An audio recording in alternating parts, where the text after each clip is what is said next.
Hello, everyone. I'm Jean-Claude BeyondMystic, and welcome to this special report in everything silver, gold, and crypto. Silver suppression dies with the Queen. Yes, the Astro Woo with Mr. Bix Weir and Julie. You can find Bix at roadtoweir.com and Julie at maisonjupiter.com. Bix, Julie, welcome back to the show. Great to be here. I love watching you guys, so I'm excited about being on today. I'm excited to have you on, Bix. And I kind of messed up my intro. And I'm like, what is this show again? Are we doing a spiritual show or are we doing a silver show? Actually, we're doing both. It's all the same, baby. It's all the same. Exactly. Agreed. Hey, Stardust says, thank you, JC. Well, thank you, everyone, for joining us here on this live interactive show. We'll take your questions a little bit later on. We have quite a bit of track to lay down. We have a very special gift for Bix. Also, Julie's put up some astrology in terms of his soul essence and soul mission. So if you always wanted to know what makes Bix Weir tick, you're about to find out.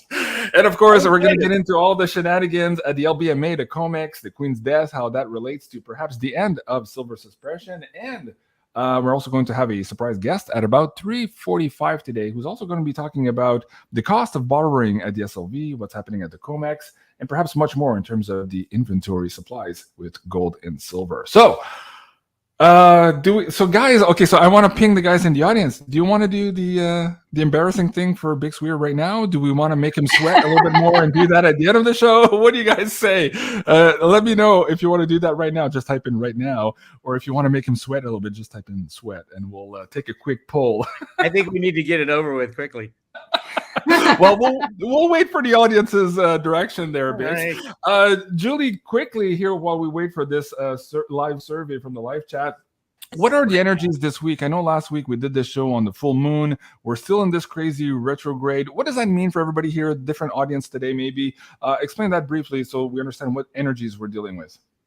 Yeah, so we're in the middle of that retrograde, Mercury retrograde, and we have a lot of planets retrograde at the moment. So whenever we have planets retrograde, it's like the universe nudging us to go over things from the past. And Mercury retrograde in Libra is all about details, about agreements, and also having communication with people around us, sometimes uncomfortable communications that we need to have. And as of September 23rd, it's going to retrograde back into Virgo, which is all about details, getting ready. So making sure we are ready for the upcoming period of big changes upon us, which is the eclipse season. So we're going to feel the influence of the eclipse season about a month before. So about September, end of September, all month of October, we're going to be in that big change energy. So it's kind of asking us to get ready and prepare, make sure everything is in order before getting into some big changes. Okay, well, thank you for that. And there was a lot of sweating at the beginning here, but I think the nows have it. So we won't make our guest wait too much longer here. Thank you, everyone, for participating in the live poll here. But yes, back to what Julie was saying, guys. Let me bring this up. My screen is acting really slow. Is it back up now? My connection is slow for some reason. You guys hearing me okay? Yeah, you're good. Okay. Guys, yes, if you're interested in a little bit more of how these astrological alignments are going to be affecting you, specifically with your rising sign and your sun sign, please do go check out the Astro Woo Finance. This is the forecast for the month of September. Still chock full of information here for the rest of the month. Really, really cool show. And also the Beyond Crypto Woo with Janine, where we track a little bit more closely gold, silver, and quite a few of the cryptos that our audience members are interested in. Now, without further ado, Julie, explain to the audience members here what we're doing at the BeyondMystic.Academy in terms of the numerology workshop. What does that mean? Yeah, so we created a super cool workshop in order for you to uncover 2 tarot cards according to your birth date. So you need just your day, month, and year of birth. And we added up to a tarot card, which represents your soul essence, and then another one, which is your life mission. So throughout this whole workshop, we go through all 22 cards of the tarot and explain what it means if you have this card or this card as a soul essence, and same for the life mission. So that's what we're going to do for BIX today. I'm very excited about it. And guys, this is cool to do for yourself. Of course, it's about a 2.5-hour workshop. It's very detailed, but you can do it for yourself. But yes, do it also for your family members. Maybe that shitty boss you have. It always helps to have better relationships when you understand how and why people do the things they do. So the numerology here and the soul essence and mission is really, really cool. So Julie, without further ado, let me bring up the first slide here. Explain to the audience members how we get to these numbers on the screen here without necessarily divulging BIX's actual birthday here. Go ahead. No, we'll keep that a secret. I don't care. I've already told everybody. It's July 4th, 1964. Okay. Thank you. There it is. Okay, so in order to get to those cards, we need, first of all, to get your day of birth. And in the boxes, make sure you write a number between 1 and 22 because we're doing tarot numerology. So cards between 1 and 22. So every time you have a number that's above 22, we're going to add those numbers together again to make sure we have an ending result between 1 and 22. So day of birth is 4 for BIX, and then month is the 7th month, so July. And then when we add 1964, we end up with, let me do a quick calculation. I did it before. Oh, we added 20. So there's no other calculation needed in BIX case. So when we add all the 4 numbers of his year of birth, we end up with 20. So we add up all the 3 boxes on top, and then we end up with 31. So it's above 22, so we need to add those numbers together again. So 3 plus 1 equals 4. So this is a very powerful soul essence card because it's the Emperor in the tarot. And I'm going to reveal what it means in just a few seconds. And by the way, I think you have the same soul essence card as Joe. Yeah, you do. Actually, yeah. So yeah, I love it. It's so cool. And then to get to your life mission card, we need to add the first 2 boxes together and make sure we have a number between 1 and 22. So we end up with 11, and then the 2 other boxes end up with 9. We add those numbers together again, and we get 20, which is the Judgment card in the tarot. So the Judgment card is going to be BIX's life mission in this incarnation, what he's here to do. So I would like to, just before you go on, yeah, go ahead. I would like to point out for those who have studied the Road to Ruta theory and the Road to Ruta comic books, believe it or not, when I discovered the comic books on January 1st, 2007, the only change that was made from the original comic books from 81 and 2007 was what Ruta wrote in the sand. And Ruta wrote in the sand 11 plus 9. Whoa. Go back to that other chart, Jean-Claude. 11 plus 9. Whoa. And if that's not my life mission, I don't know what my life mission is. You're muted, JC. JC, you're muted. We can't hear you. Sorry, there was an echo there. And of course, there's a character in the Road to Ruta comic books named Glix. So of course, they're referring to our friend here, Mr. Big Square, the 9/11. Wow, fascinating. This did not cross my mind as Julie showed me the deck last night, Bix. Okay, let's get into very quickly. You explained the life mission, what he's supposed to be doing in this life, but explain the difference between that and the soul essence card, Julie, before we get into the soul essence here. Yeah, so your soul essence is basically the archetype of your soul, regardless in what incarnation you are living at the present time. So in every incarnation, your soul will have this archetypal energy.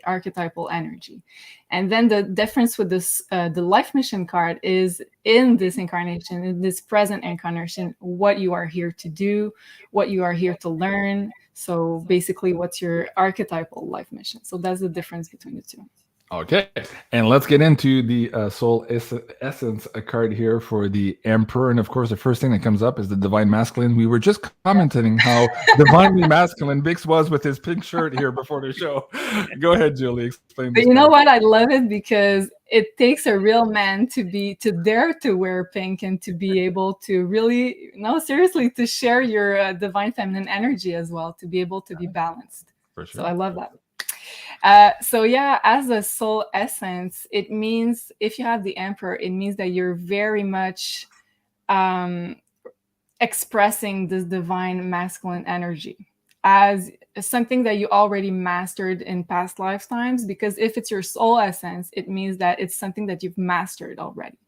So holding also the divine masculine activation keys for yourself, but also for other people that you come in contact with. And BIX comes in contact with a lot of people with his YouTube channel. So sharing those activation keys, how to be a divine masculine man, to be really grounded, to be solid, what this energy is all about. Because we know we had a lot of confusion, I would say, in the medias. What is it to be a man? What is this masculine energy? We had a lot of distorted masculine energy, but BIX is here to show us what is it to be a real man and to be really grounded in his divine masculine energy. Also, the divine masculine energy is all about building structures. It's all about the material world. And also, it has to do with the concept of abundance. So showing others how to be abundant, because it's something that BIX already learned in past lifetimes. So he's able to really master his material environment and really be a master of it. And this is part of the divine masculine energy. The divine feminine is more with intuition, her inner world, her connection to source. And the divine masculine is more like how to express this connection to source in the material world. Also, one of the roles of the emperor, or this divine masculine energy, is to oversee the building processes. So in this new world that we're shifting into, it's the role of the divine masculine to make sure that the new structures that we're building correspond to our alignment as a whole. Also, it's the divine masculine energy is a protector. So it can be viewed as a planetary protector. So protector of Gaia for her highest good, also humanity as a whole. And it's the card of the spiritual warrior. So this is very interesting. Another song I wrote, the Crypto Warrior song. Oh, yeah? Did you? Yeah, Jean-Claude's always muted. But yeah, I wrote a song called The Way of the Crypto Warriors about changing our monetary system and using cryptos to do it. And I ran around singing about it, trying to spread the word all year. Yeah. And how funny is it that both BIX and Joe are here to show us the abundance keys and also like ground us in this abundance energy? There's a reason why Bix and Joe were also on the mountain in New Mexico, and why Bix was guided by a spirit to write another beautiful song up there as well. Guys, you can find that at Road to Ruta on YouTube. And also, I believe, on the Spiritual Retreat Adventure website. I forget. I'll bring the link a little bit later on so you guys can go hear that out. Okay, Julie, the next card here is in terms of his specific life mission here. So we just did his Soul's Essence card, but now let's talk about the life mission right now in this particular incarnation. What does this Judgment card have to do with Bix and his particular mission? Okay, so first of all, the life mission card can be viewed as announcing something. So you're here to announce a period of change and also to guide people in this period of change. And also you see the angel has a trumpet, so it's announcing something, but it's also communicating through music, social media, YouTube, like and music. Music, yeah, you're right, totally. And I wrote that also in my notes here. Working with music and frequencies, so very interesting. So your voice and also the frequencies that you emit are very important to your life mission. Okay, so I wrote freeing yourself from accumulated karma. So that's more on the personal side. So this card is all about liberation from past lives karma, to really step into a new frequency, the new world, call it whatever you want. And also I wrote rebirthing to a higher consciousness. So it has to do with letting go of past karma from past lifetimes. And in this lifetime, it really marks a separation, because we're entering into a new frequency, a new density, and you're helping guide people also with this card. This is a very powerful tarot card. Mm-hmm. Judgment card also has everything to do with developing your healing gifts. And as I said before, because it has this music instrument, it can be through music, it could be through frequencies. Just your presence also emits frequencies, and also your voice, as I said before. So it's all about healing through your voice, your music, your frequencies, and also reconnecting to your divinity and helping others also see the divine being that they are. Wow. And you know what's cool in that tarot card, we often describe it as waking up the dead. So the angel with the trumpet there is waking up the dead, or the sleepers, or the zombies. And yes, BIX has been doing that now for a few decades on YouTube. BIX, your first reaction, your life mission. Spot on, 100%. I mean, if I were to write up, sit there for a month and figure out what I was here for and my soul essence and my life mission, that's what I would have come up with. Wow. So, wow. 100% spot on. I'm blown away. Absolutely. I'm curious also what Amy is going to say when she sees this too. She knows you quite well in a different perspective also. But my personal interaction with you in person, the time we spent on the mountain too, I very much echo what Julie just wrote here in this segment. Absolutely spot on for you guys. If you want to check that out for yourself, again, BeyondMystic.academy, and there you're looking for the numerology workshop. Let's get into our meat and potatoes for today. A lot of people are excited about silver. We might finally be getting ready, inching to that $600 silver world that people are expecting here anytime soon. We just have now, in the last couple of weeks, more and more of those temporal markers, as Clefai explains, that suggest that we're in that same data set that suggested that silver could start here moving, $5 a day moves, $20 a day moves, then no bid, and then you guys know the whole story. So BIX, what are you seeing right now when people follow you here on Road to Ruta on YouTube? What seems to be going on? Of course, the death of the Queen is connected here somehow to the LBMA. Cliff was alluding to this in his last video on his BitChute as well. How do you perceive that, or the mechanisms between the Queen, the monarchy, the LBMA, and what's happening right now in our physical market? Take the microphone here and share with the audience members what you see is happening here behind the screens. Sure. First of all, I would say everybody likes to look at price and start with price, and you will never see the price of silver at $600 on the television. And the reason is there's only one exchange on the planet. It's the COMEX that determines the price. A $600 price on the COMEX would destroy many gigantic players, even though the banks, the commercials have gone long now. They're net long, but you'd blow up like BlackRock or whoever's taking that short side. $600 silver will never be seen because they'd shut down the exchange at $50 silver. And then we sit there and go, oh my God, there's no other silver market on the planet to determine the price, and there really isn't. The only other thing close would be the LBMA, the London Bullion Market Association, which isn't even. I mean, they decide what the price is every day. It's not an exchange. You can't go on there and trade. So yeah, the price does not mean much to me at all, truthfully. I know when silver is freely traded, we will see 600, 800, probably $8,000, $10,000 silver. But other things come into play when that happens, such as, what's the cost of a loaf of bread, things like that. But the manipulation of silver has been going on, and the Queen was just part of the foundation of the manipulation. Her family, going back to the 1850s. In the 1850s is when the real price suppression of silver started. What was happening is the England-China trade was really gaining steam. And people in England really loved these spices and teas and silks they were getting from China. The problem is the Chinese were on a silver standard, so the Chinese required silver to buy all this stuff. England saw all the silver flowing out of England to China. They said, oh my God, what are we going to do?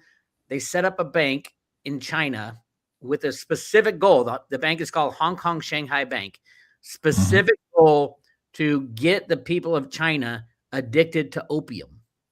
If they can get them addicted to opium, they would be paying and require payment in silver. They can get all the silver back that was going in.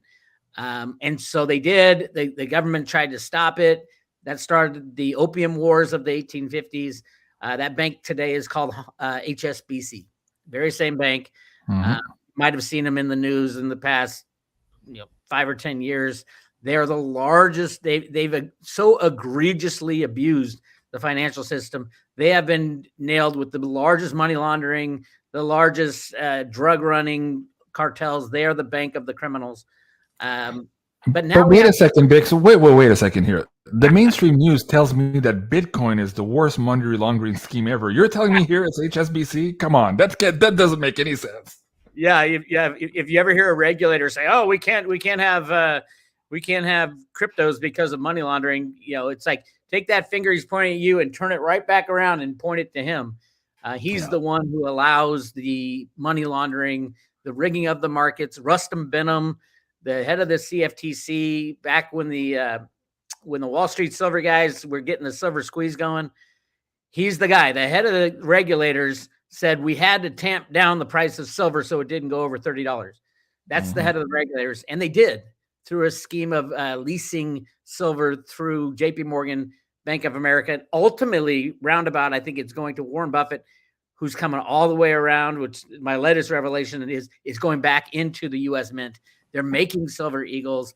They're just not selling them to us. They're putting them in storage for the new system.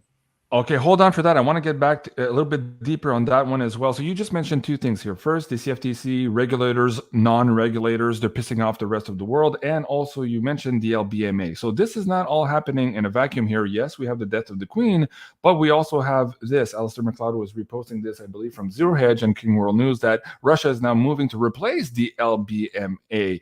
This suddenly is a competitor to the price discovery mechanism. How do you see that? No? Okay, explain. What's going on here, Bix? Well, he's right. It's Putin setting up things to counter the LBMA, but the LBMA is not a price controlling mechanism. It's not a free market there. It's a price setting mechanism, which is different. And I think that's what Putin is setting up for other countries. They're going to set the price of gold. They're not going to say, "Oh, here's the free market value of gold." They're going to set the price of gold for the countries that want to participate. Okay, so just to correct my language then, he's not offering a competition to something that's already price discovery. He's offering an actual price discovery to countermand the price setting mechanism, the arbitrary price setting mechanism of the LBMA and their partners. No, they're going to arbitrarily set the price as well. At least from what they have announced, they're going to do exactly what the LBMA does, except they're going to do it on their terms. So the Russia and they even admit it. They said, we will set the price for the participants in each country. And I mean, it's not fair market value. It's not an exchange. Again, the LBMA is not an exchange. They set the price. Yeah. But the only thing close to an exchange would be the COMEX, which is futures and options trading. So on the planet right now, there is not any exchange on the planet to determine the fair market value of silver. Okay, so it's a question of meet the new boss, same as the old boss. Now, where does the market set in and create maybe a physical exchange where actual price discovery is obtained and actual physical gold and silver is exchanged? We were hearing rumblings about this maybe happening in China. Where are we on that right now? Well, right now, China did do something of the sort for gold, and they have the Shanghai Gold Exchange that is close, not exactly, but close. A lot of physical gold gets bought and sold through there, but they would not do it for silver. They can't do it for silver. Silver, the moment a freely traded fair market value type of globally accepted exchange opens up, silver goes instantly to $5,000-$10,000 an ounce, and it's over for the con game. It's really interesting because there's so many people involved in the rigging of the silver price, and so many people know about it. And certain people like Jim Rogers, one of my favorite commodity guys of all times. Jim Rogers wrote a book that I read back in the late 90s, early 2000s called Hot Commodities. It was all about how to be a commodity trader, and it was brilliant. He talked about the monetary system. He talked about gold. He talked about all different commodities, oil, and he talked about the derivative market. He talked about everything except one thing, the most important commodity on the planet, even more important than gold, silver, he doesn't mention one time, not one time, even though all the metrics he lays out for a commodity scream buy silver, not one time does he mention silver. I even looked in the index. Silver is nowhere in that book, which is shocking, unless he was told you can write anything you want on all these other commodities. That's great. Do not touch silver. Is it just me, or on the actual book cover also, there doesn't appear to be any silver there? I see copper, There I see is gold. no silver. It was so shocking to me getting a silver bug and having him talk about supply and demand and industrial components and monetary components. Never does he discuss silver at all. It was not an oversight. He was, I believe, he was instructed, you will not mention silver in this entire book. Every other commodity is absolutely laid out perfectly, except nothing about silver. Wow, absolutely fascinating times. So we're in this weird period of time after this 2 year of this weird event going around the planet, fixing our economies. We're seeing the stress level at the banks like never seen before. Some are suggesting it's 10 times, maybe 100 times worse than 2008, 2007 in the background. We've just seen now the death of the Queen Monarch, which suggests that perhaps the power structures or the game board is about to be changed here in terms of who does what here around the planet. So there's this jockeying that we're seeing now with the NATO countries, the Commonwealth countries, and the European trade zone. So all of this is happening at the same time as we're heading into this crazy last battle between centralization and decentralizing power. We're going to ask Julie here to bring up some of the astrology to talk about this Saturn-Uranus square, as well as the eclipse season. Now, for a lot of people, they thought maybe September 11 here was a trigger date to a financial collapse or leading up to a change here in our financial systems around the world. But the astrology seems to be pointing a little bit more towards October with these eclipses. But before we get into the eclipses, Julie, remind the audience members here about this last clash here that we're going to feel for 2022 in terms of this Saturn-Uranus square. Go ahead, Julie. Yeah, in the world of finances relating to astrology, every time there's a hard time, a depression, something happening that's really big in the finances, it has to do with Uranus interacting with Saturn in a hard alignment. So either a square or an opposition.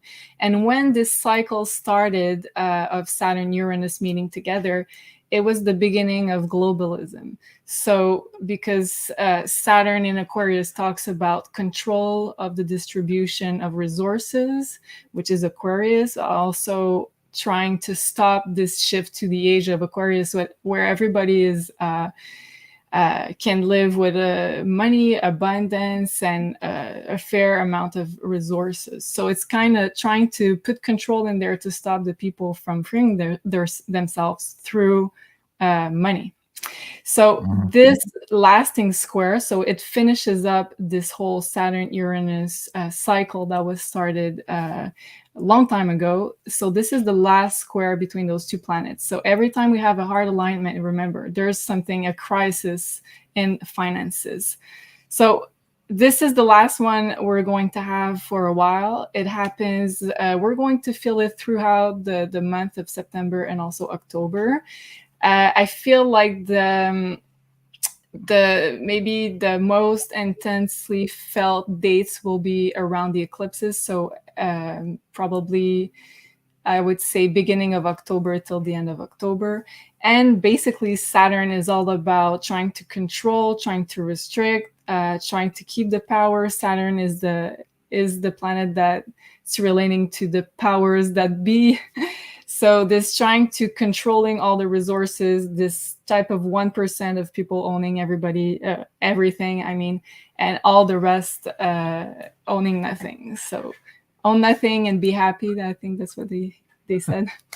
Anyways, so basically that's Saturn. That's Saturn trying to hold us back through this big shift that we're entering for the age of Aquarius. And Uranus is the planet of revolution. It's the wanter of change, of freedom. It's very much associated with freedom, and also a fair distribution of resources. So the two planets are battling each other for the rest of the year. So this is going to be very intense.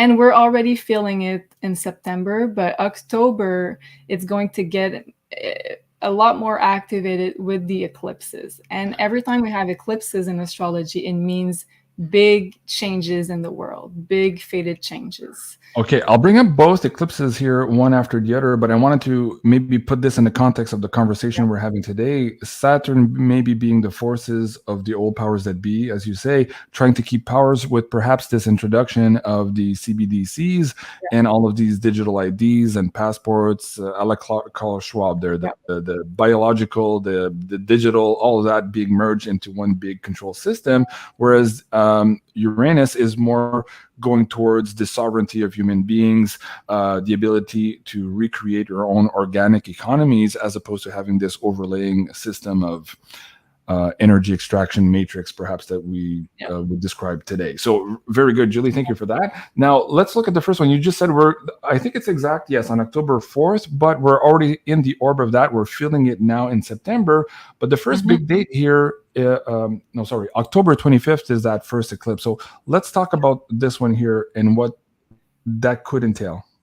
Yeah, so I'm very curious to know what you guys think it could mean, because I'm trying to take the symbols of astrology and try to make predictions on what it could, how it could unfold with the energies. But I'm trying my best. But it could mean a couple different things, of course, because we're talking about archetypes here in astrology. So I'm curious about your opinion, guys, after that. So on October 25th, we're going to have the third eclipse of the year, the first eclipse of this eclipse season. So eclipse season is always two eclipses that come together. They come in pairs. So this time we're going to have the new moon solar eclipse, and then 2 weeks later, the full moon solar eclipse. And because they're close to the lunar nodes talk about karma and also destiny. So it's very karmic events. It's big. This new moon solar eclipse on October 25th is in conjunction with the south nodes. So we're losing things. We have to let go of old past karma. And it's going to be, of course, in the financial axis. So first one is going to be in the sign of Scorpio, and it's going to conjunct almost exactly the planet Venus, which deals with currencies, money, finances in general. So the sign of Scorpio, which the eclipse is in, so we're going to have the sun, the moon, Venus, and the south node all in the sign of Scorpio. So Scorpio rules in astrology the banks, so the banking system, the IRS, the stock market, taxes, pensions, mutual funds, tax havens, insurances company, also mafia in general, hidden money, hidden power, and also the dark cult. So you see those themes are coming up even more in our consciousness now, because we're getting rid of what's dysfunctional about those topics, which is Scorpio ruled. And because the south node is in the sign of Scorpio for a year and a half, we're purging those themes collectively. So yeah, I said letting go of past karma. And then what's really interesting is that both sun, moon, and also the planet Venus are at 2 degrees of Scorpio, which is a Taurus degree, which is also a finances degree. And Taurus rules money, finances, and also resources. So whenever we have an eclipse, there is a planet being eclipsed, so something's going to disappear for a short time. So this time we're having the sun and Venus both being eclipsed. So I was thinking it could be the banks going bankrupt, no more money, because Venus deals with money and it's going to be eclipsed. So we're not going to be able to see it. So it could be banks going bankrupt or some kind of currency crisis. So no more dollar, for example, no more physical money. So that could be one of the options of this archetype or this symbol. And what I found very interestingly, I think BIX, you're going to be very interested about this one. So Mars is the ruler of this eclipse because it's in the sign of Scorpio, and it conjuncts exactly at the moment of this eclipse the asteroid that's called Silver. So Mars will be super powerful, and it's going to be exactly aligning with silver in the sign of Gemini. So Gemini deals with announcements. It deals with communications. So a big announcement on silver. Also, Mars has to do with power. So it kind of gives silver a lot of power in trading. Trading, because of Gemini, it rules trading in business. So it's like silver is gaining a lot of value in order to make deals, trades. And also, I was thinking about, because Mars is the planet of innovations, it could be a new technical innovation using silver. So in a new technology, or a new communication technology using silver. So something's being announced there. I think this is going to be a very powerful event.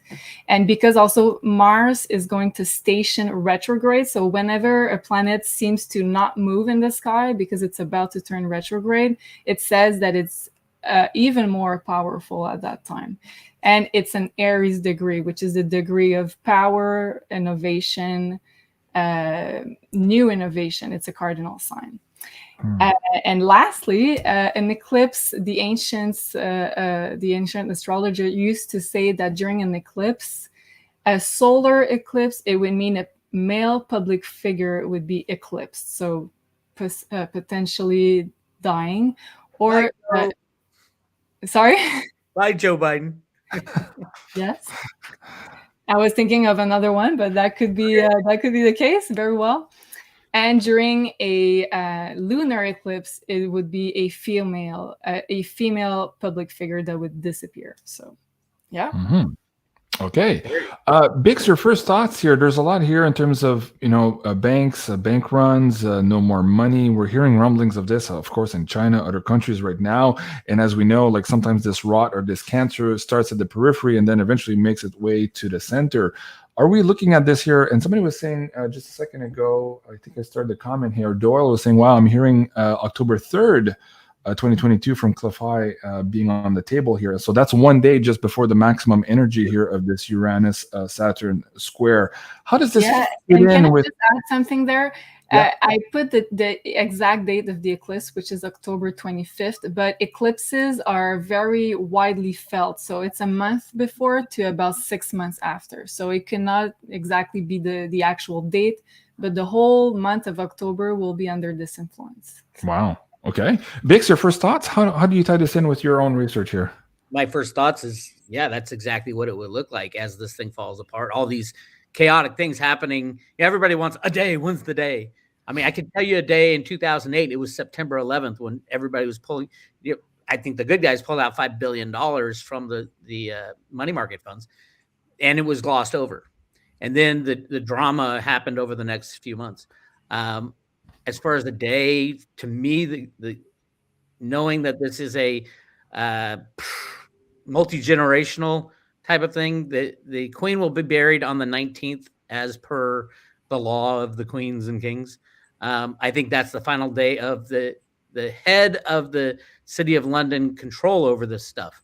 And then we get the Jewish high holidays are that next week. And those who didn't know, the banking system is pretty much, in the hands of the Jewish cabal, mafia, whatever. And the Khazarian mafia pretending to be Jewish, just to be clear for the audience members. Okay, yes. Yeah, it's not a religious thing. This is from the banking side. Right. And I mean, I think it's the 23rd to the 25th. If we're looking for a day, it's already happening. There's margin calls going on in Europe right now. Over 1.5 trillion is due on gas and oil derivatives that they've only bailed out 50 billion. And now, it's been a couple days now since the prices went up. So we're going to see announcements that, oh my God, we need, 5 or 6 trillion to bail out just the energy companies because they were making leverage bets. And that's what is, to me, really important. And then now there's talk that Joe Manchin is going to shut down the government because the Democrats have decided to bring NIG on their deal after they got their part of the Inflation Reduction Act, the dumbest name ever. So there's all kinds of things. Did you see a clip where they're asking the press secretary what that means, and she's like, blah blah, you know, price and this and that. Like, she can't even explain it. Remember that time Trump held that press meeting where all the press was invited, this huge room in the White House. Everybody could ask any question they wanted, and he was just nailing each question. Bring it. And they're calling him all these bad names. He's like, bring it. Come on, give me another one. Can you imagine Joe Biden doing that? Nope. Not a chance in hell. So yeah, we are. I think what is to come is going on now. To come between now and the end of September, the end of the fiscal year of the United States, also, and then everything that Julie was saying about the month of October. I think that's all part of it. I mean, it's kind of like a lot of people are like looking for a day. A day what? A day everything freezes. I think we'll see bank crashes and bailouts, and then this bank is crashed, and we're like, should we do a bailout? And then we have the remote viewing guys, Dick Allgaier, said, hey, there's going to be a point in time where Congress fails to pass something that everybody says it's over. So to me, it would be a bailout of the banks. If they don't bail out the banks, it's over. So, I mean, I think that's coming either by the end of the month or beginning of October. And then October is this crazy month. You know, when will we get over it? I don't know. Cliff was saying, what, 2 to 3 to 5 years? Yeah. Oh, that's if we're adults about it, and we start now saying the real things as opposed to the obfuscation we're seeing on our mainstream news.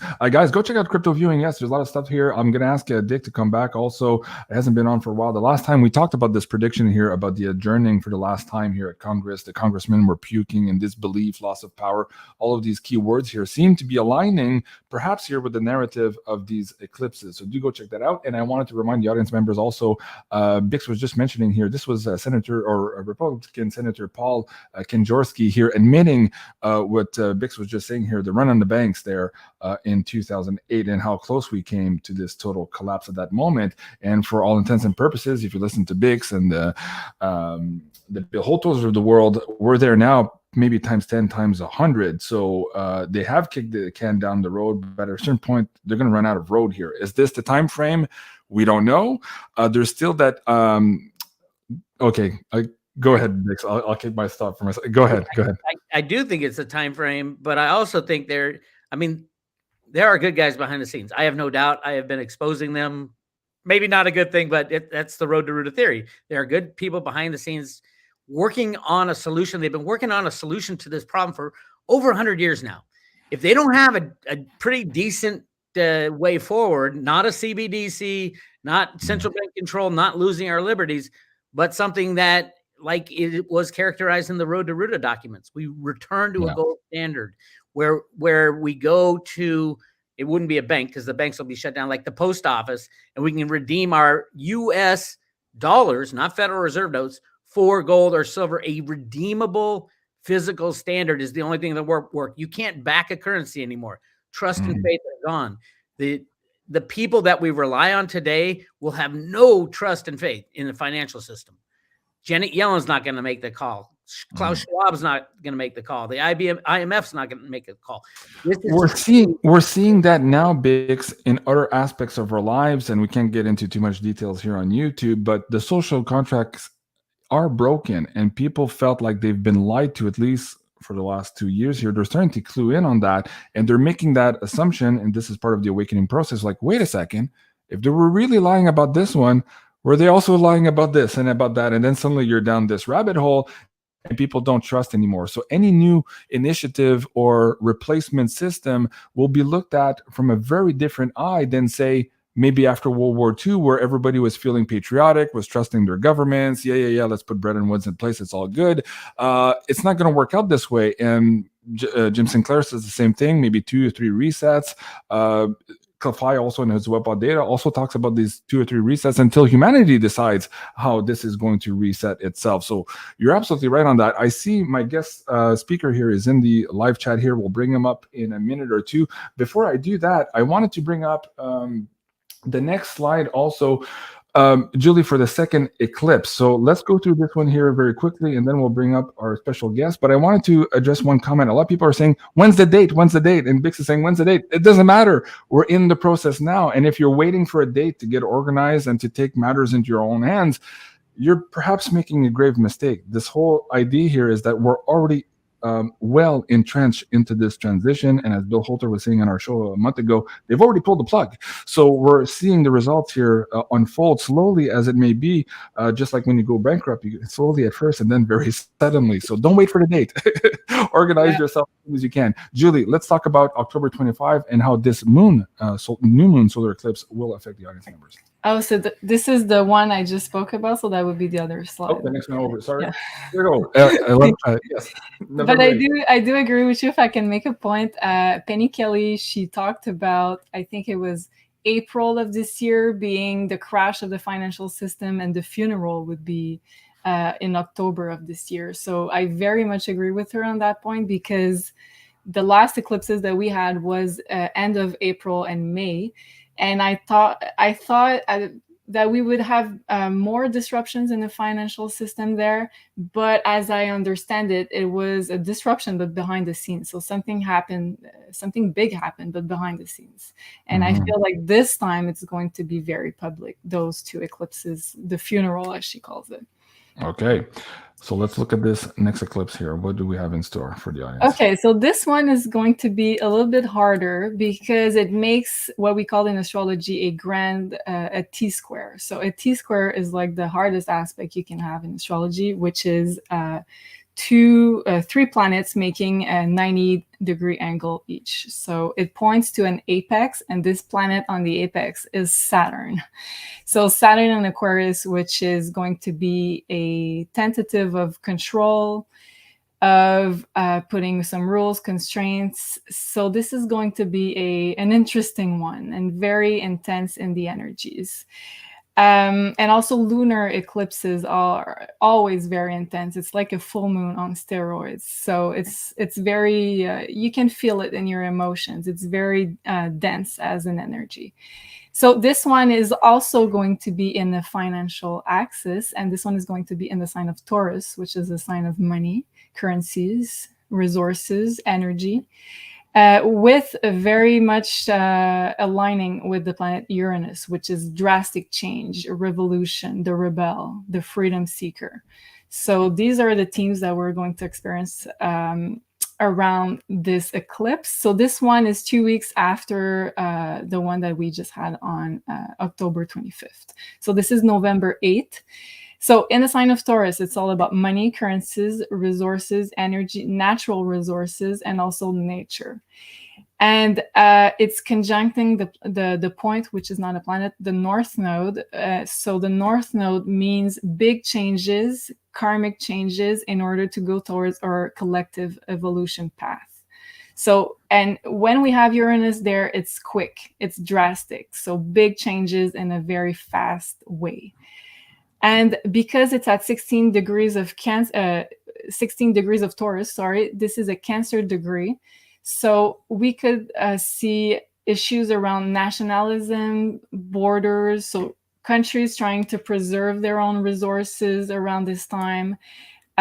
Also countries having their own currencies issues, because when you have Cancer, it's all about the homeland. So this is going to bring up some issues around resources and currencies, about protecting your homeland, and also supply chain disruptions, because it's a Taurus theme.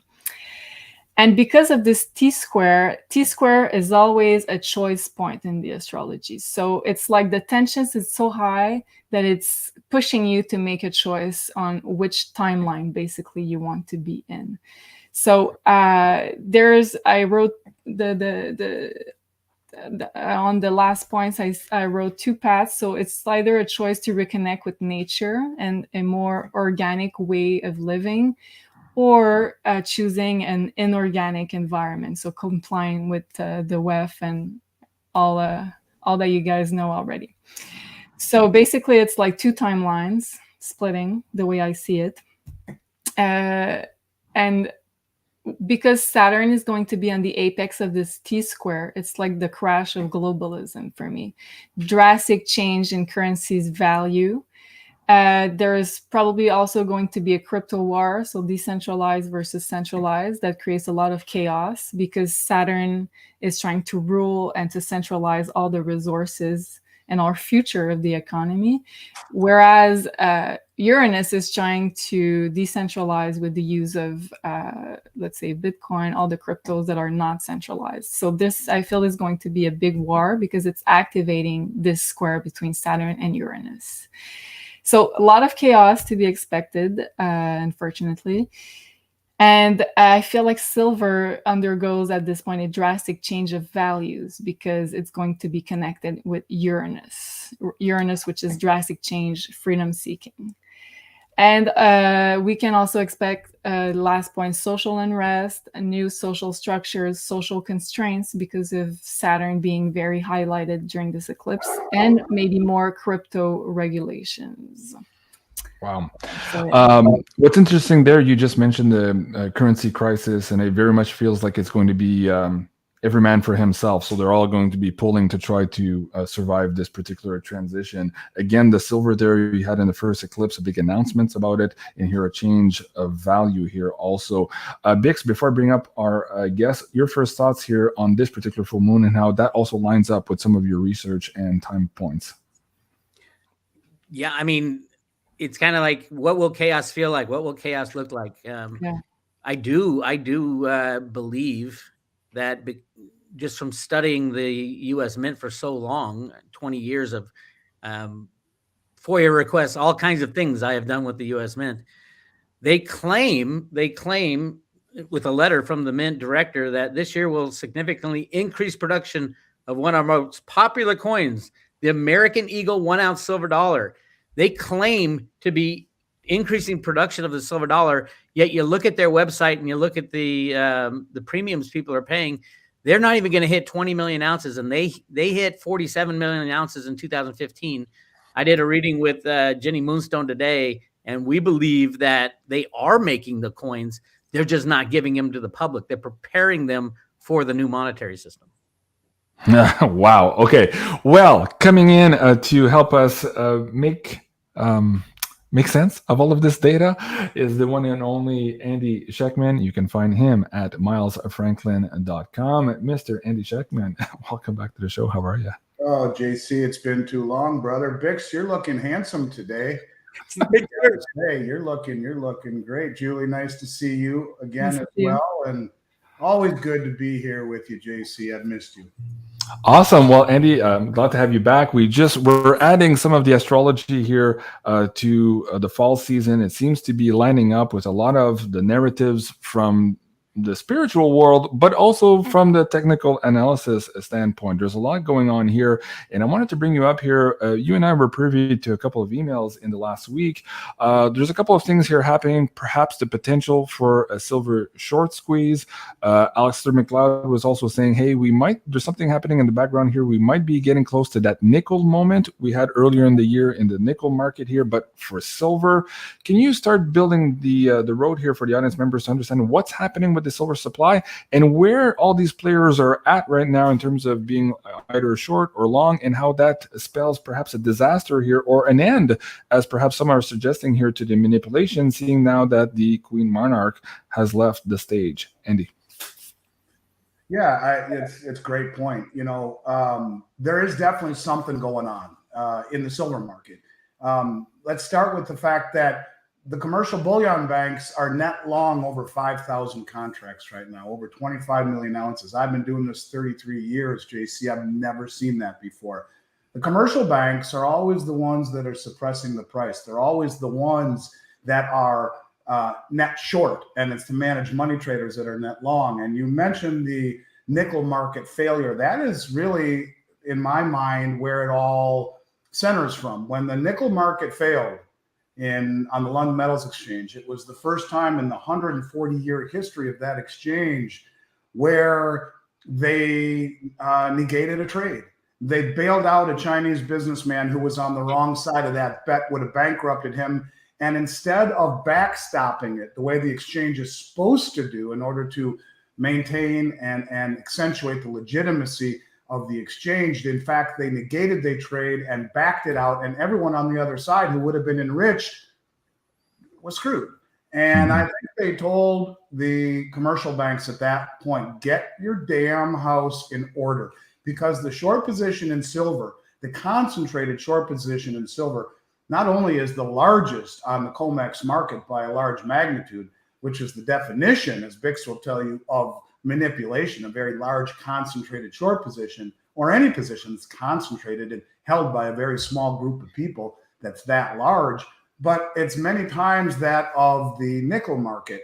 And from that day, you had gold at its all-time high that day in March, and silver was at its all-time high since June of 2021. This happened in March of this year.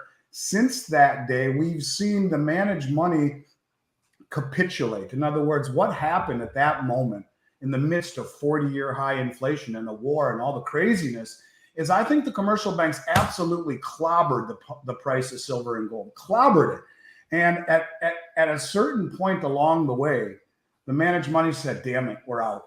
We can't take this anymore. We're out. And not only have they shed all of their long positions, who takes those when they shed it? The commercial banks. But they've actually gone short. Who takes the other side of that trade? The commercial banks. And the managed money have driven the price of silver down so low by going short and short and short and short and short that it's bailed out the commercial banks. They have been able to cover these old short positions all the way down that were hemorrhaging money to them.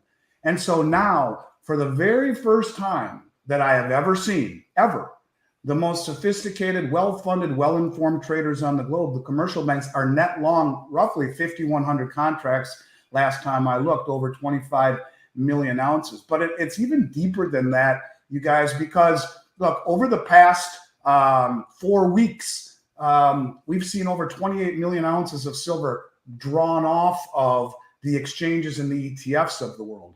Over the last 4 months, we've seen 100 million ounces backdoored out of SLV by the authorized participants. You and I can't do that, but if you're an authorized participant with enough shares, you can. Think the commercial banks, think the hedge funds. They're redeeming their shares for gold. And it's not just happening there. You can look at the Shanghai Gold Exchange, where they've had over 9.5 million ounces drawn off the exchange in the last 2 weeks. You can look to the COMEX market, where they're seeing record withdrawals of gold and silver coming off the exchange, copious amounts. And you can also look at right now on the LME, where over the last 9 months on the LME, the stockpile of silver has bled month after month after month. And right now, it is the lowest it has ever been in the history of the LME since they started recording the amounts of silver. There's only about 10,000 tons of silver left in the vaults of the London Metals Exchange that do not already belong to the ETFs. We've seen more of that withdrawn off the exchanges in just a few months.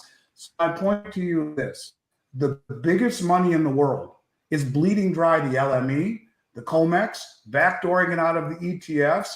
And for the first time that I can ever remember, ever, the commercial banks are net long in silver futures. This is something that, is an anomaly. And the question becomes, do they sit by when the price starts to rise and not continue to short the price on rising short the market on rising prices? I guess we'll have to see. But one of these days they will, and maybe, by judging by your what you guys are looking at, astrologically and spiritually and whichever other way, because quite frankly, anything helps at this point to make sense of what's going on. Right. It's going to happen, and I think they'll make more money on the upside letting it run than they ever did suppressing it. Andy, thank you for that. I appreciate that. In your learned experience and perspective, what do you think these market players are sniffing out? Why is this so different right now? Why are they acting so different? I mean, we've been saying this for a long time. People are analyzing this, saying, okay, we're at the end of the road and it's about to change. It never changes. There's always more road. But it seems now that the market participants are spooked by something. What do you think that is, and how does that relate to the small guy who's watching the show here today, to also understand that perhaps if the big players are spooked, they should also maybe pay attention and take the precautions for themselves and for their families? What would you say to them? Well, look at it this way. In one day, a few weeks ago, 41% of all the kilo bars held on the COMEX market, 174,612 ounces were taken off the exchange in one day. The biggest money in the world, I think, is concerned about counterparty risk. When you talk about what could happen on the COMEX right now in silver. The amount of silver in the registered category, which is the amount of, or is the category where the bars are eligible to be delivered, is 1,500% oversubscribed. In other words, this is what the Hunt brothers noticed. There are 1,500% more paper contracts than there are bars behind it. And I think it's one of these deals where the last guy out the door gets screwed. And so they're trying to not only take possession, but, pulling it off of the exchange. The deliveries in and of themselves, oftentimes when someone takes delivery, you'll see they move it over to what's called the eligible category. And the eligible category are just people like my company, let's say, who has metal held in a COMEX depository, which belongs to us, which is warranted to us, which cannot be given to pledge on the COMEX exchange. You'll see it go from one category to the next. But what's very interesting is that all of the metal that is being bled down off of the London Metals Exchange, which BIX showed when we did something together yesterday, had a chart of this. All of this metal that is being bled down is not showing up in the vaults on the COMEX exchange in the eligible category. All of the metal that is coming off registered is not showing up in eligible. Where is it going? Who is taking possession of it? And it centers around one phrase, and that is removal of counterparty risk. As Doug Casey has made famous for many years, silver and gold are the only assets that are not I shouldn't say only, because you can have cryptocurrency in your own possession, but amongst the only assets that are not simultaneously someone else's liability. And I think that's really what it boils down to. They see something wicked this way comes, and they're getting out of harm's way. And getting out of harm's way doesn't just mean taking delivery and keeping it in the exchange. It means taking delivery and running for cover. And that's what's very unusual. And then you put into the equation that the commercial banks are net long. They're, I think, in prime position to ride this straight up. So I think it centers around removal of counterparty risk, simply. Well put. Guys, you can go check out this interview with BIX and Andy on roadtoruta.com. This was the September 13th edition. BIX, let me bring you on the screen also. In terms of getting out of the system, one of the terms famous here with Bill Holter and Jim Sinclair, you are also talking about this now for the longest time with your audience members. You're echoing what Andy is saying here about removing, if at all possible, all counterparty risk between you and your hard-earned money. What's happening right now? What's in the air? And what are you seeing from your audience members also maybe accelerating, being more antsy about this? What can you share with the audience members of how you're living this right now, this whole get out of the system concept, and what your audience members are doing also? Well, I feel a little responsible for the banks figuring out that a contract is different than a piece of metal in your hand. Myself and my friends at GATA back in the early 80s were screaming at people, get the metal out of the system, get it in your hand. So it's been going on a very long time. Blythe Masters took that to heart, except what she did with JP Morgan is she kept shorting silver, but taking the physical off. Ted Butler has shown this and proven this many times. And at some point they added 1.2 billion ounces. I think that is all gone now.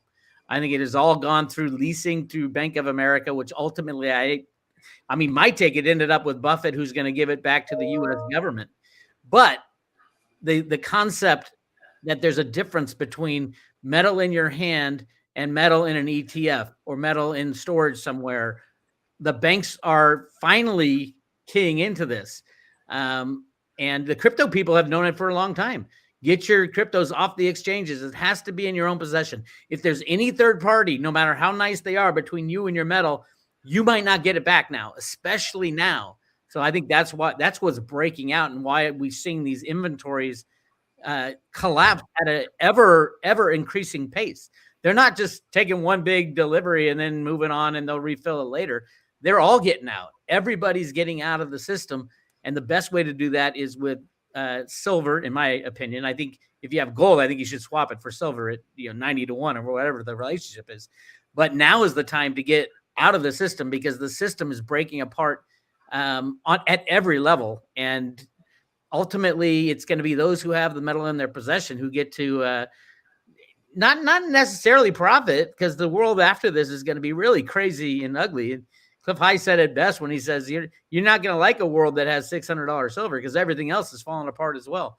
But it will save your purchasing power for the rest of your life and probably your kid's life and their kid's life as the system falls apart. So absolutely the time. I know I'm Chicken Little screaming it for 20 years, but hey, we've never been closer than right now.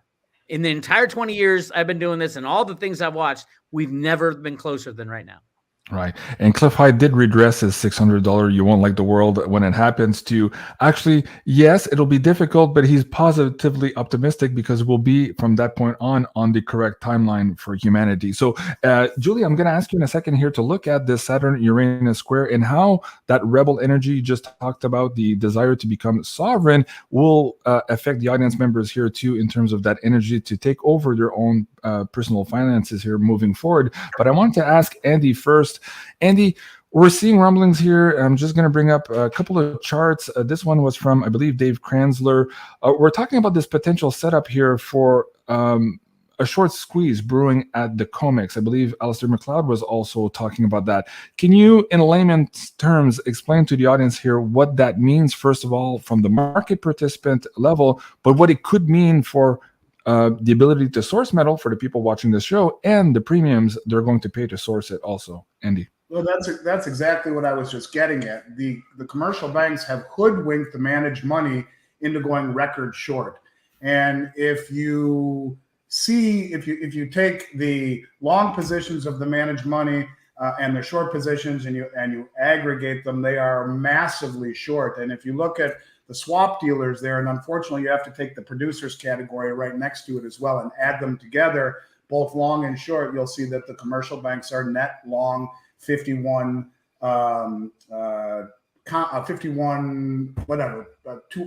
million ounces of silver right now, 5,100 contracts. And that's basically showing you right there. So the bottom line is that you've got the managed money record short. When you saw silver move up the other day by $1, bang, it went straight up. It's indicative of a short squeeze, of short covering. The hedge funds don't have the deep pockets the commercial banks do, nor do they have the pain tolerance they do, in the respect that they must answer to their investors. And as the price starts to move against them, they're going to have a very, very difficult time, I think, not only covering, because who's going to want to sell them the silver to cover, but you'll see price move up against them explosively. And that's what I'm talking about, in that I've never seen the commercial banks lined up on the long side of the trade. So you have the most sophisticated, well-funded, well-informed investors who, I believe, right when the nickel market failed, were massively short, that have completely reversed and are now long. That is what is very unusual. And by extrapolation, you have the managed money who are record short. These are the ones that will get squeezed when they try to back out of their positions. And the act of covering a short position means you have to go out and buy it into the market. By buying it, the price rises, and it will start to rise very quickly as all the hedge funds who are short have to jump in to cover, and that's a squeeze. And finding the product to cover can become a real problem. And so you end up with a situation where these hedge funds will have a religious experience trying to cover these short positions. They are the ones that will be squeezed.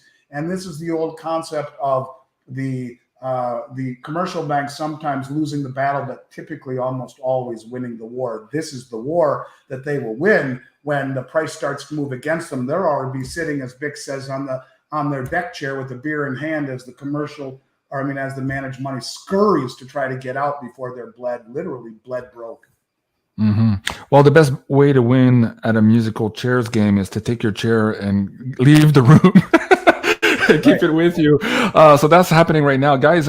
Also, if you want to look at some of these old webbot data reports, you can go to beyondmystic.net/Cliff High. In some of these data reports, Cliff was suggesting that we would see a scenario that kind of happened in nickel earlier this year that broke the market. I wanted to ask you, Bix, are you seeing that now too? If you're looking at this potential setup here for this short squeeze, we had the 6% increase on one day just a couple of days ago. Are we getting to that maybe $2 a day, $5 a day, $10 a day move that are in the webbot data reports? Is that how it's going to transpire? Or are we on a different timeline? How do you see this now? Because I know they changed the rules also on some of these exchanges to prevent that from happening as best they can. But best made plans from men are always laughed at by gods here. So what's going to happen with silver? I would say I wish I had their playbook, because it's all orchestrated.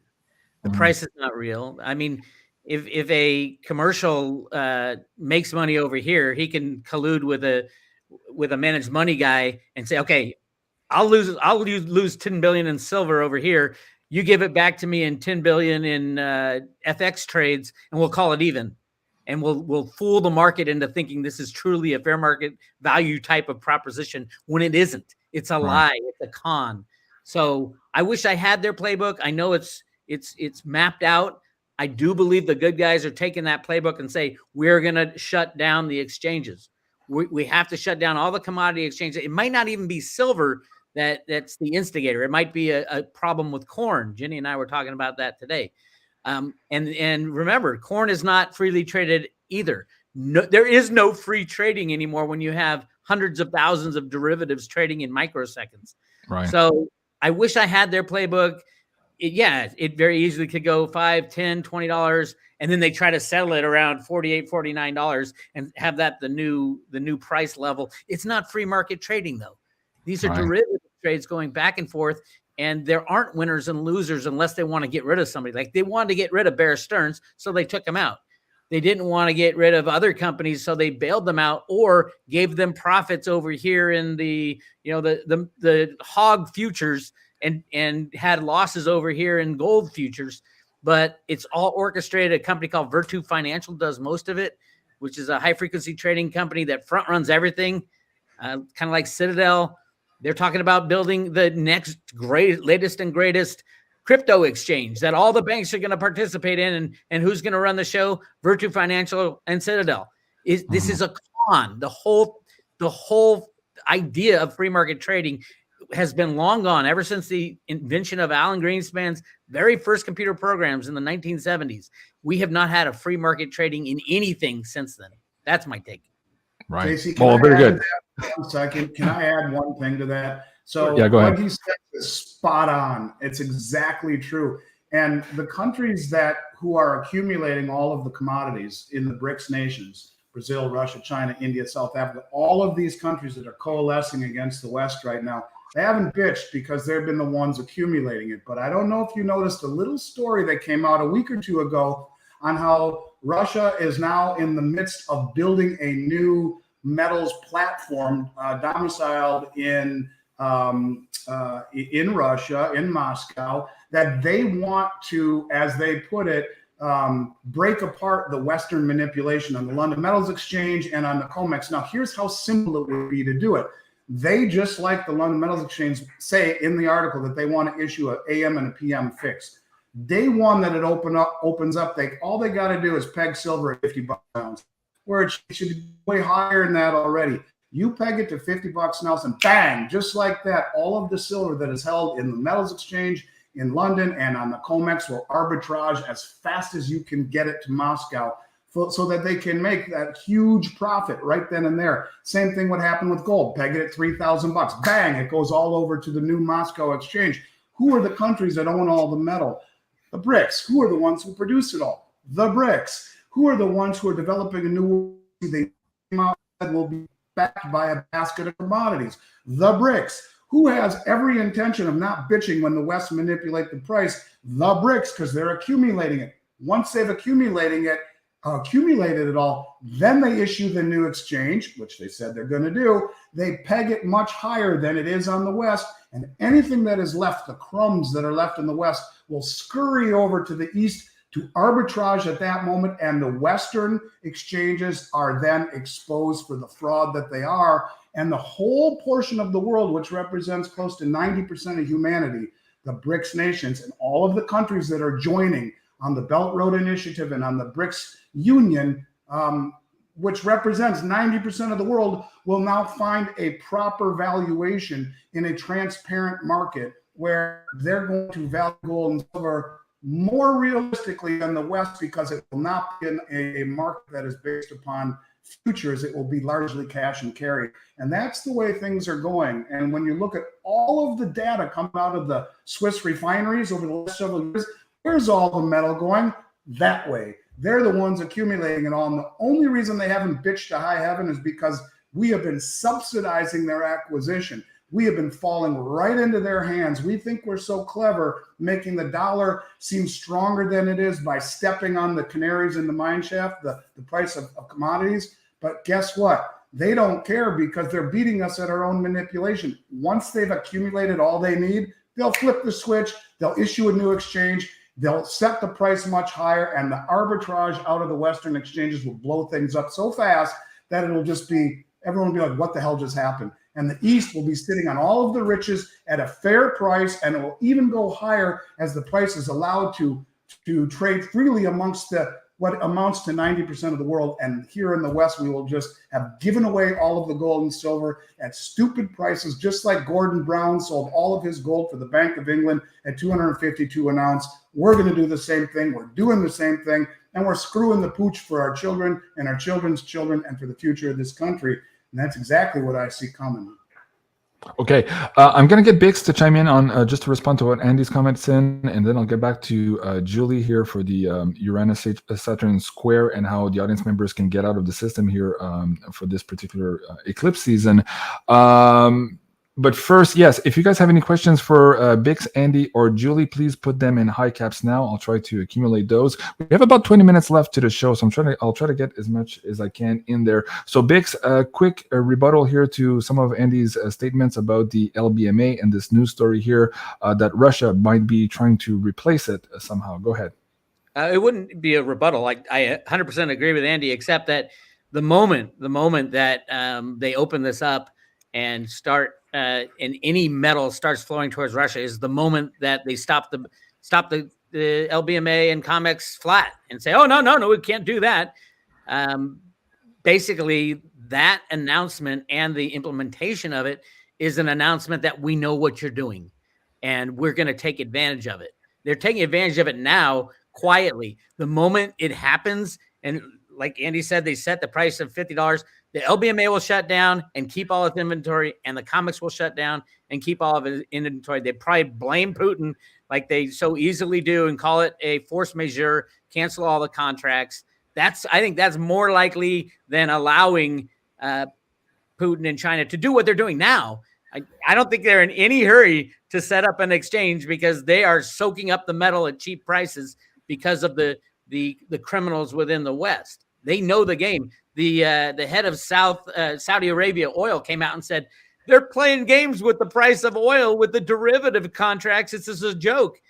I mean, the game is up, except now and over the next maybe few days or few weeks, this is your chance to get physical silver. This is your last chance to get physical silver before the whole game blows up. And then all of a sudden, if we do go back to a free market, who knows what the new price of silver will be? I think it'll be 1-to-1 with gold because there's 6 billion ounces of each, and we need silver a hell of a lot more than we need gold. So take advantage of what the Russians are taking advantage of and China's taking advantage of, and the whole world's taking advantage of right now. Right. Let me take a stab at the first question here, Julie. I haven't forgotten you. I'll be in next there in a second here. But MLB 921, California. Long, short, you shouldn't be looking at paper markets. As Bix was saying here, get your own physical in your hands and maybe don't play these paper games. You're going to get burnt here if you're not part of that club. Now, of course, if you're looking at getting some physical silver or gold into your own possession, these are the discounts available here for the Beyond Mystic audience, provided to you by Miles Franklin here at beyondmystic.net/silver. Atop the page there, you have the special order forms for the 3 Beyond Mystic silver bar. I think Bix has his own bar also here recently, so congratulations to you, Bix, on that. And of course, if you're on the Canadian side of the equator or of the audience, you can look at mfbullion.ca. There we have the silver maples on sale.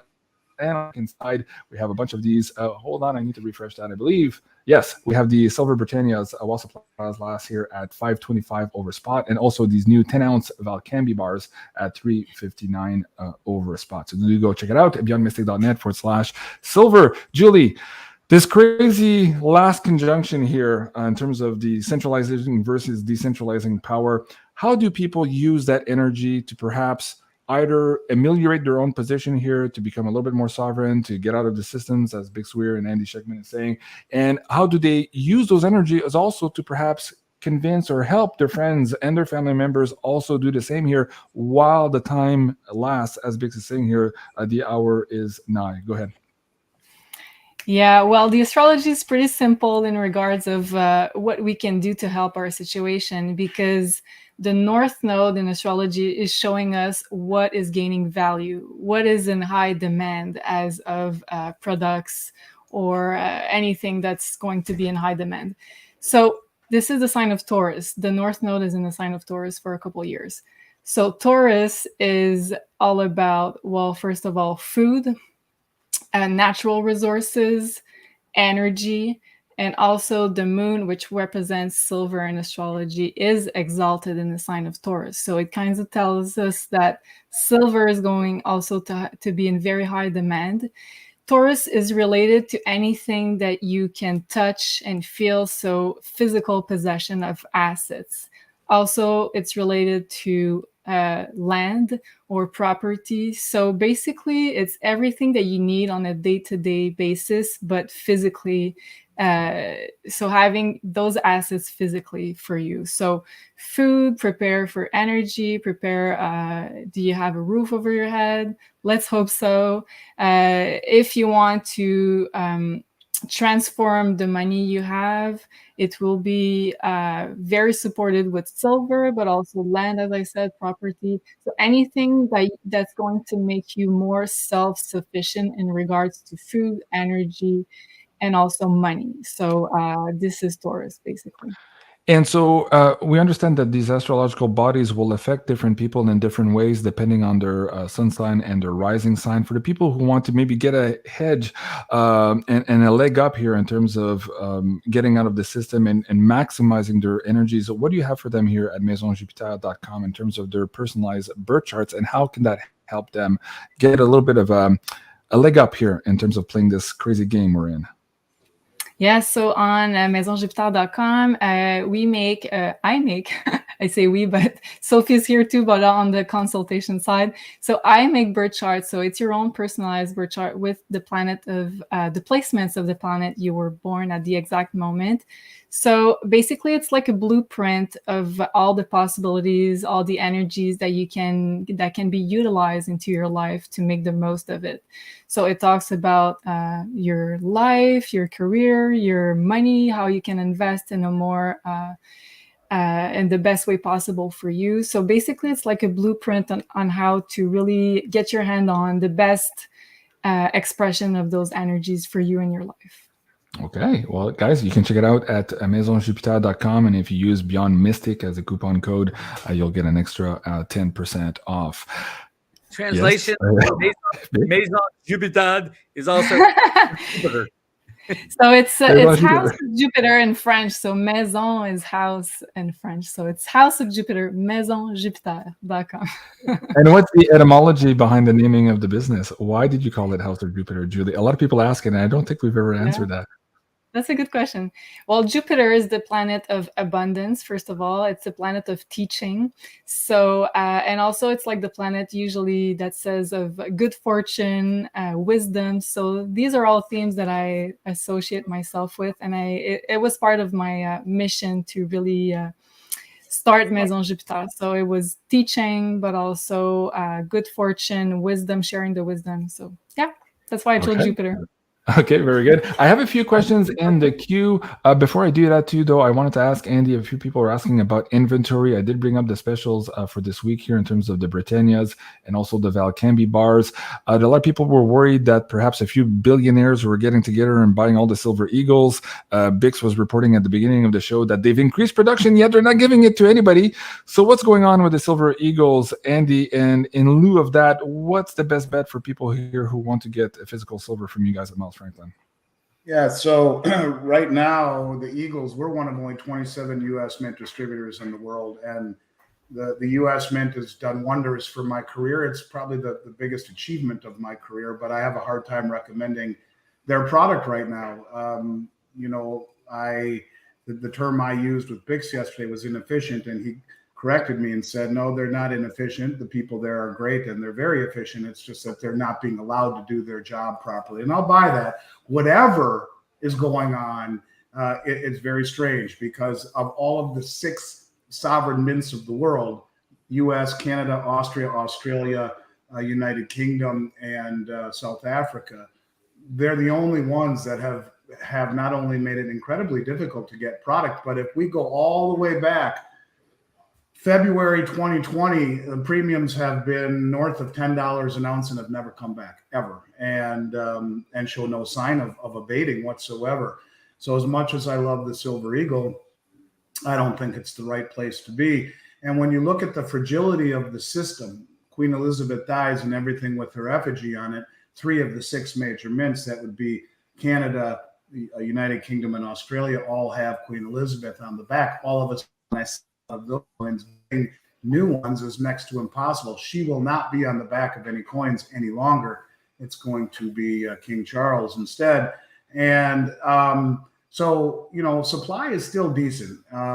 One of the things that I talk about a lot is that this market ultimately will identify itself as a market that you can't find product very easily, if at all, because all of us here, and I consider your listeners and BIX's listeners and many of the people that we talk to every day are very tuned in and very smart, but we represent but the pimple on the elephant's ass. When the elephant wakes up, and that's the main, you know, the main U.S. public, to whatever event is going to crush the markets, and it's coming as interest rates rise, and they look to where to go. If you don't immediately see silver as the place to be, well, you're really not looking very hard. And I think the fragility of the whole system, so much so that when Queen Elizabeth dies, everything drives up and goes way up in premium, and everything else becomes harder to get because the stuff with the Queen on it is too hard to get, so they buy things without the Queen on it. I just think that supply is decent right now, but I see a time when there's an awakening by the public. Right now, metals represent but less than 0.5% of the allocation of everything that's being held in the United States in the financial matrix. If that goes to 5% of people's assets, I need a fold increase in demand in an industry that cannot handle a 2 or 3-fold increase.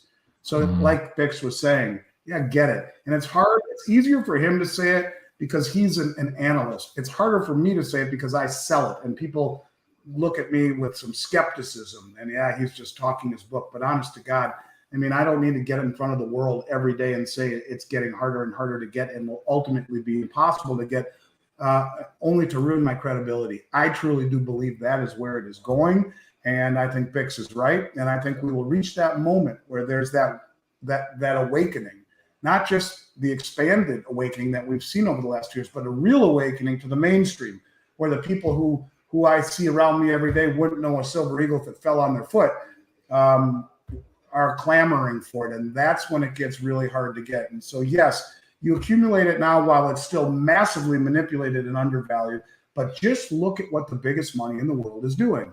And it starts from the top down. If the bars held on the LME and on the London Metals Exchange and on the COMEX are at their lowest level ever and the most withdrawals ever, that's where the coins come from, the big bars. If the big bars are disappearing and the big money is pulling it off the exchange, do you see the trickle-down effect? It's going to automatically end up being difficulty getting blanks for all of the sovereign mints and for the refineries that make the coins. It's really, really getting to be difficult. You can see that by how hard it is to get pre-1965 silver. It's next to impossible. And that always used to be the easiest thing to get. The one thing about it, hasn't been made since 1964.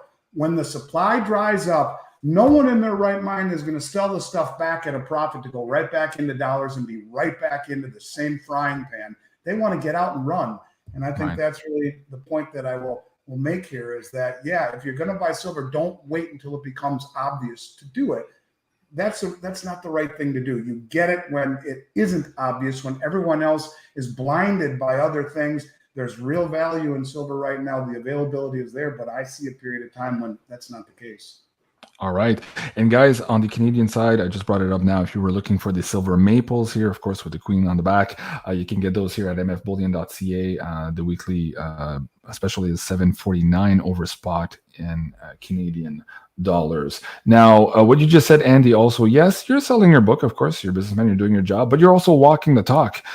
You made a promise to your dad as a kid to continuously and regularly take part of your income and put it into physical assets, and you live by that day to day for all of your life. And I think a lot of members, I've heard you say that story, and will realize how powerful that absolutely is, and how they could also recommend to their children moving forward to do similar things. BIX, first question is for you. You're a rock star now, but will you ever want to become a banker, perhaps in this new world system? First of all, there will be no fractional reserve system, so there'll be no banks. So it's a whole different world, after the crash. I do have a piece of advice when it comes to Andy, that I did the calculation on the gold silver ratio on how many times has the gold silver ratio been above 90-1, which is where it is now. That number came out to 0.02% of the time in the last 50 years that the gold silver ratio has been above 90-1. That means if you swap your gold for silver today, you have a 99.98% chance of doing better than if you hold your gold. There is no reason to hold gold right now with this kind of relationship. And Andy Schectman is the guy to go to, because he's not going to charge you any premiums on the gold that you cash in, just the metal that you buy in silver. So definitely, if you hold gold, it is time to make that swap.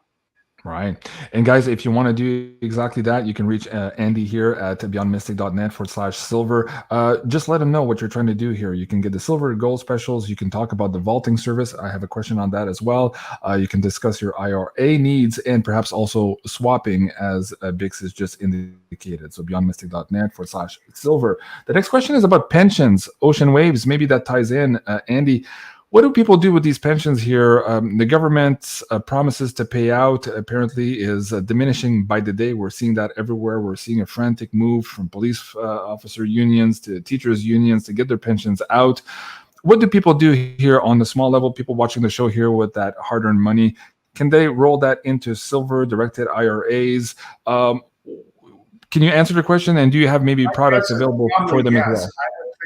I would think that the administrators of the pension would be eager to pay people off to get out now. And I know that a friend of mine who worked for a very large corporation, international paper, was incentivized to take his pension and take it now. The pension obligations are based upon a set of assumptions that aren't really in play anymore. And when you talk about an environment where fixed income is dead and equity markets are teetering, no, I think pensions are incredibly dangerous. If you go to your pension administrator and say, hey, I'd like to take this out and roll it into a self-directed IRA, my guess is that you'd have better luck than you would a few years ago.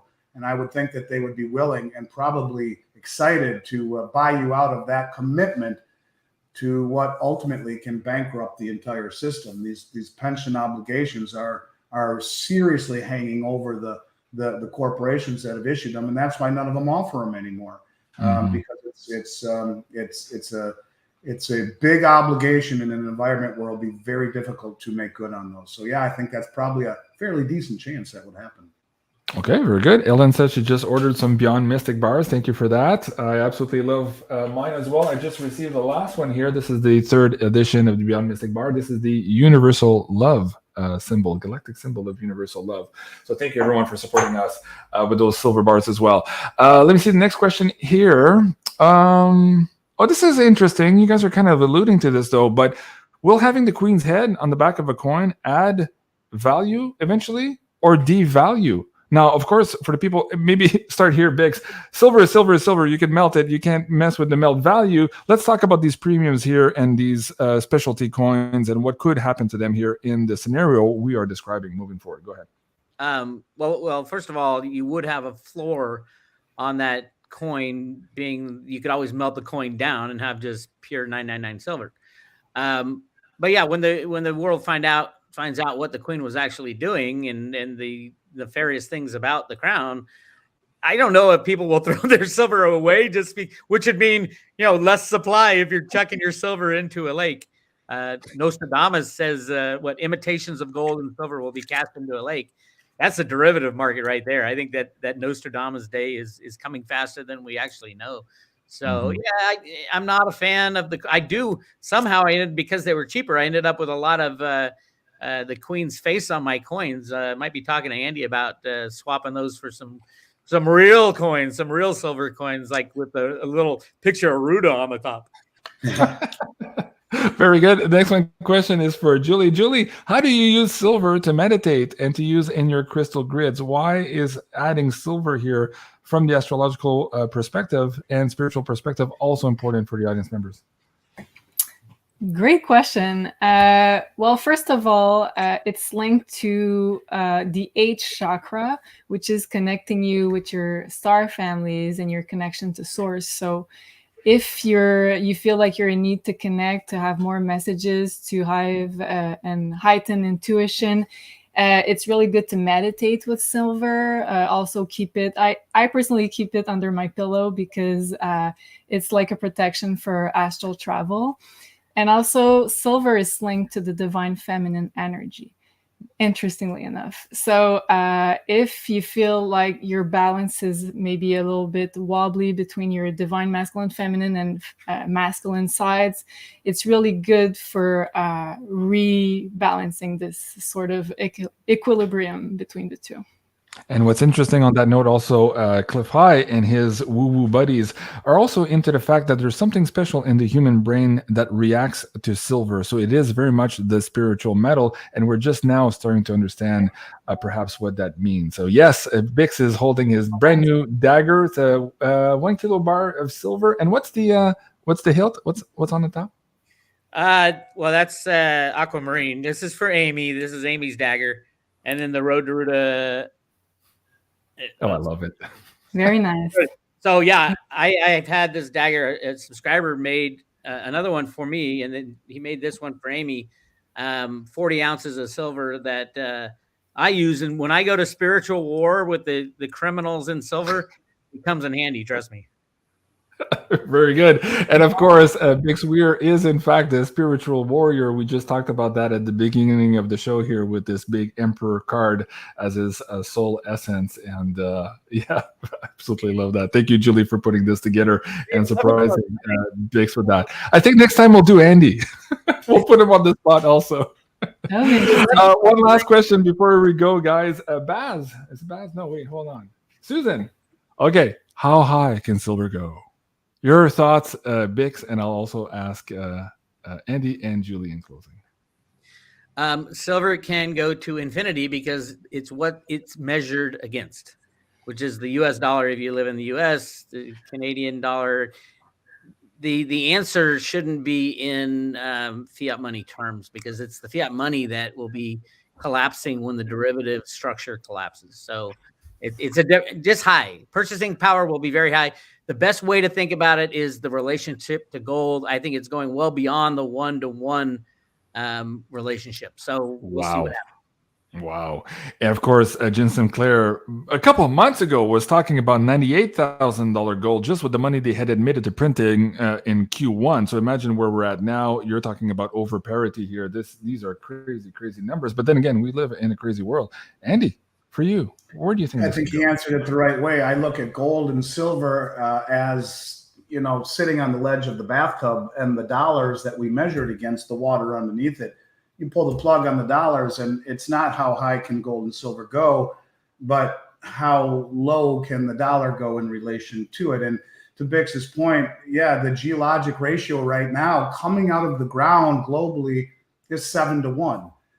And so if you were to take Jim's number, and I know Jim, and I've never heard him say that number yet, but if that is really what he's believing, he called 1650 long before anybody did. And I was just, I'm like, yeah, you got it. It's unbelievable. He's been right several times before. That's why they called him Mr. Gold. You take 98,000 divided by 7, the current geologic ratio, that's $14,000. So how high can it go? Look, I don't know. I will tell you that the one absolute that I've learned in 33 years of finance is that markets go higher to the upside than anyone ever dreams of, and will fall further to the downside than anyone ever dreams of. So how high can it go? I think the sky's the limit. The better question is, what can happen to the dollar when it's dumped globally, as I believe we are on the path to seeing that with the BRICS nations issuing a new world reserve currency and coalescing against the West, which is 90% of human population. It is happening, it is moving, and I think the dollar's days are numbered, and true wealth, gold and silver, will be the one barometer by which everything else is measured. So higher than anyone thinks possible, but don't own it to get wealthy.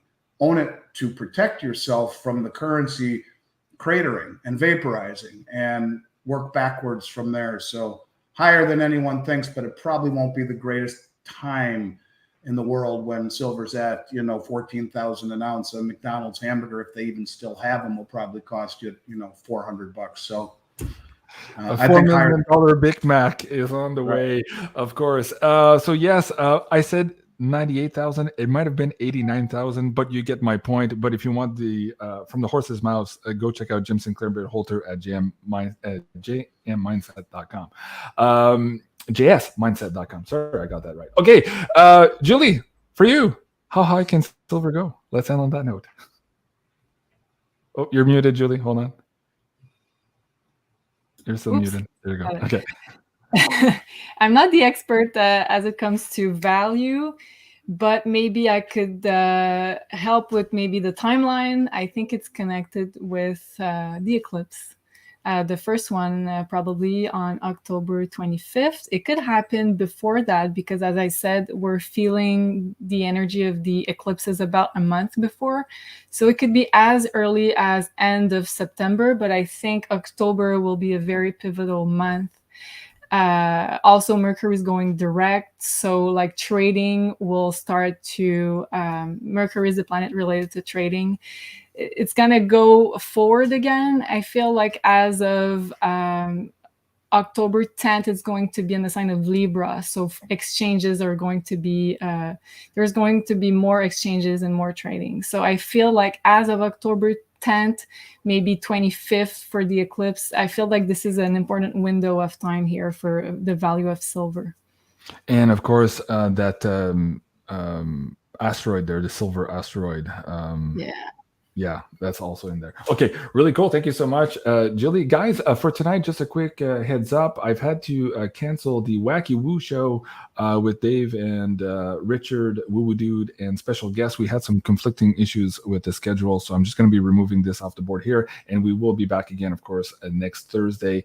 And the Friday after that, Penny Kelly coming back on the show also for the latest look-see and what she's seeing here on all of these crazy financial markets moving forward. So stay tuned to that. Please remember to like, share, and subscribe. In the meantime, you can find Julie, of course, here at maisonjupiter.com. You can find the amazing BIX Weir with the Silver Dagger Spiritual Warrior Energy at Road to Ruta on YouTube and also at roadtoruta.com. BIX, before we go, is there anything else here on the Road to Ruta show? Are you on the road? Are you done with your tour? Is there something else coming up for the audience you want to plug before we go? We are done with the tour this year. I had planned on 3 shows going out there in and up on the East Coast. Truthfully, I'm 58 years old. It's not the easiest thing to ride around the country in a RV, and I don't know how those rock stars do it. They did it in their 20s. I'm in my 50s, so there will be someday a few more shows, probably one-off type of things. But yeah, I want to thank everybody that came out to the events. They were fun and crazy and great time. Cool. Well, if you can't see BIX in person, of course, you can see him on the private road. So become a member here at roadtoruta.com and get the technical analysis mixed in with a lot of the cool and crazy woo-woo concepts also with Jenny Moonstone. So that's roadtoruta.com, and you're looking for the private road. I'm Jean-Claude at BeyondMystic, and now don't forget, you can find also the amazing Andy Schectman up there and his all his crew of sales reps who work for Miles Franklin here at beyondmystic.net/silver. This was another edition here of the Precious Metals Weekend Review. This, of course, the Silver Suppression, Dying with the Queen, Astro Woo, with BIX Weir, Julie, and special guest, Andy Schectman. I love you guys. Have a great day, and we'll see you soon. Au revoir. Au revoir.